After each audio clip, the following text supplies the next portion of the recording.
நான் இப்ப சொல்ல போற கதைய கேட்டு நீங்க உங்களுடைய கருத்துக்களை கண்டிப்பா எனக்கு கமெண்ட் பண்ணுங்க, சரிங்களா?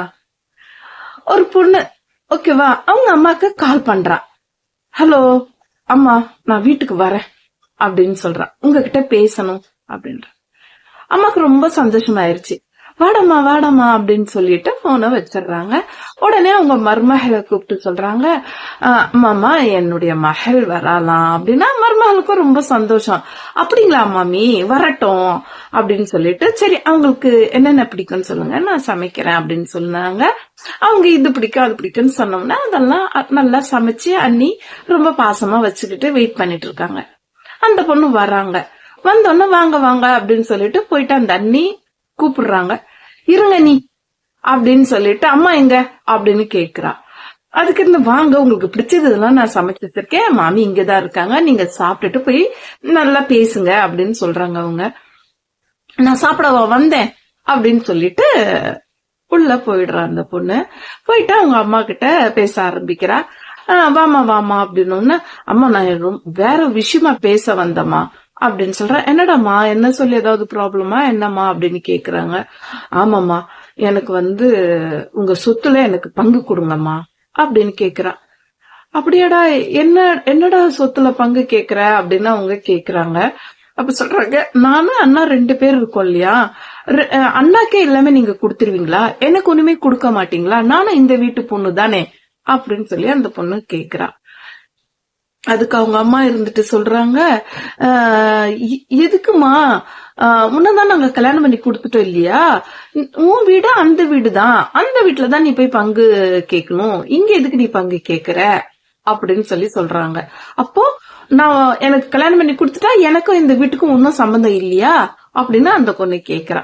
அதுக்கு அவங்க அம்மா சொல்றாங்க, உனக்கு சம்பந்தம் இல்லன்னுலாம் நான் சொல்லவே இல்லடா, நீ என் வீட்டு பொண்ணு, நீ எப்ப வேணாலும் வரலாம், எங்க வீட்டுல நீ இந்த வீடு உன் வீடு மாதிரிதான், நீ எல்லாமே பண்ணலாம், ஆனா நீ பங்கு கேக்குற இல்லடா, கொஞ்சம் யோசனை பண்ணி பாரு.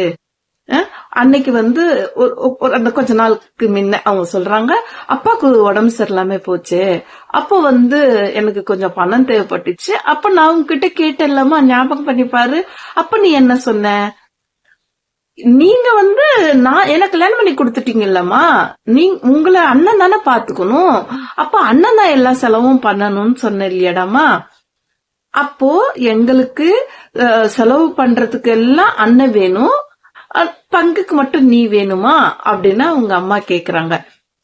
அதுக்கு இருந்துட்டு அவ சொல்றா, நீங்க அண்ணன் வீட்டுக்கு தானே எல்லா ஒர்க்கும் பண்றீங்க, நீங்க வேலை செய்யறதுனால அண்ணன் உங்களுக்கு சாப்பாடு போடுறான் அப்படின்னு சொல்லி சொல்றாங்க.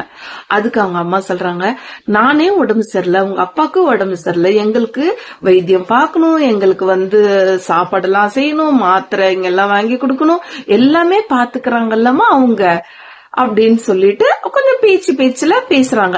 அப்ப அவங்க அம்மாக்கு கொஞ்சம் டென்ஷன் ஆயிட்டு அவங்க மாமியாருக்கு கால் போட்டுறாங்க. கால் போட்டு சொல்றாங்க, இங்க பாருங்க, உங்க வீட்டு மருமக எங்க வீட்டுல பங்கு கேக்குறாங்க அப்படின்னு சொல்லிட்டு கால் பண்றாங்க.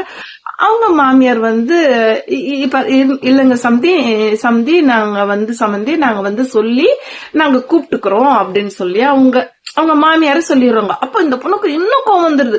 அங்க இருக்கிறதெல்லாம் எடுத்து கீழே தள்ளி விட்டுட்டு சொல்றா, ஏமா உனக்கு கொஞ்சம் கூட ஒரு அசிங்கமாவே தெரியலையாமா, என்னம்மா எங்க மாமியார் கிட்ட போய் சொல்ற, ஒரு சம்மந்தி கிட்ட போய் நீ சொல்ற அப்படின்னு அந்த பொண்ணு இன்னும் அம்மா மேல ரொம்ப கோவப்படுறா. அதுக்கு இருந்துட்டு அவங்க அம்மா சொல்றாங்க, ஆமாமா, நீ என்ன இருந்தாலும் அவங்க வீட்டு பொண்ணு, ஓகேவா, நீ எங்க வீட்டு பொண்ணு இருக்கிற வரைக்கும் நாங்க உங்களுக்கு நல்லபடியா பார்த்து கல்யாணம் பண்ணி கொடுத்துட்டோம், சரி உனக்கு நான் பங்கு தரேன், உங்க வீட்டு சொத்து இருக்கு இல்லையா, உங்க மாமனார் மாமியார் சொத்து இருக்கு இல்லையா, முதல்ல உன் நாத்தனாருக்கு கொண்டு போய் குடு, உன் நாத்தனாருக்கும் பங்கு குடுத்துட்டு நீ இங்க கேளு அப்படின்னு சொல்லி அந்த அம்மா சொல்றாங்க. அப்போ அது எப்படி அப்படின்னு கேக்குறாங்க அவங்க. அப்போ நீயும் பங்கு தர மாட்ட, ஆனா நீ மட்டும் பங்கு கேப்ப, அது என்ன நியாயம், உன் மாமியார் உன்னுடைய நாத்தனாருக்கு ஒரு நியாயம், உனக்கு ஒரு நியாயமா அப்படின்னு அந்த பொண்ணு கேட்டு அந்த அம்மா அந்த பொண்ணுக்கு புரிய வைக்கிறாங்க. அம்மானா அந்த மாதிரி சொல்லி, ஒரு பெண் தவறு செஞ்சா சொல்லி புரிய வைக்கணும். உன் வீடு கல்யாணம் ஆயிடுச்சா, உன் வீடு உன் மாமியார் வீடு, நல்லதோ கெட்டதோ நீ அவங்க கிட்ட பார்த்து நீ இது சமாளிச்சு அந்த வீட்டுல உழைச்சு நீ கொண்டு வருமே தவிர நீ கொடுக்க மாட்ட, ஆனா நீ வாங்கணும், இந்த மாதிரி எண்ணம் வைக்க கூடாது அப்படின்னு சொல்லிட்டு அந்த பொண்ணுக்கு அட்வைஸ் பண்றாங்க.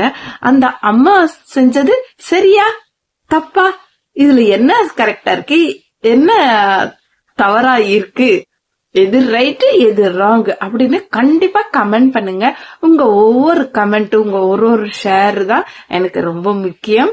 அடுத்த இதே மாதிரி ஒரு வீடியோல சொல்லுவேன். அடுத்த வீடியோவோட நான் உங்களை சந்திக்கிறேன்.